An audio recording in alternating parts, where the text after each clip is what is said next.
السلام علیکم ورحمۃ اللہ وبرکاتہ۔ نفس انسانی کے اقسام۔ انسان کے نفس کی کتنے قسمیں ہیں؟ انسانی نفس کے تین قسمیں ہیں، تین اقسام ہیں۔ نمبر ایک نفس امارہ، نمبر دو نفس لوامہ، نمبر تین نفس مطمئنہ۔ اور یہ تینوں الگ الگ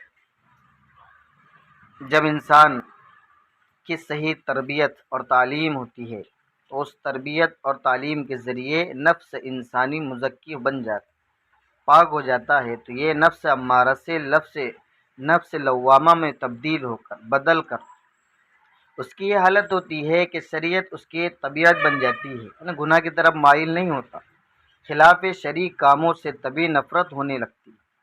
تو ایسے خوش نصیب اور بابرکت نفس کا لقب نفس مطمئنہ ہے۔ نفس امارہ برائی کی طرف انسان کو مائل کرتا ہے، اور نفس مطمئنہ یہ انسان کو خیر بھلائی کی طرف، اس کی طبیعت ہی شرعی طبیعت بن جاتی ہے۔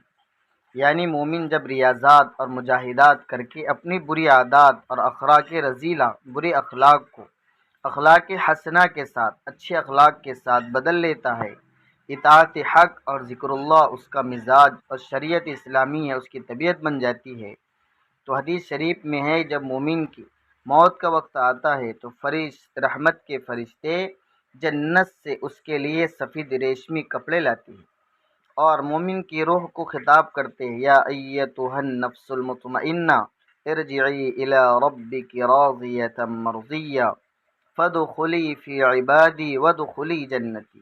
اے اطمینان والی روح، اس بدن سے اپنے پروردگار کی طرف، رحمت کی طرف چل، اللہ راضی ہے اور وہ اللہ تجھ سے راضی ہے۔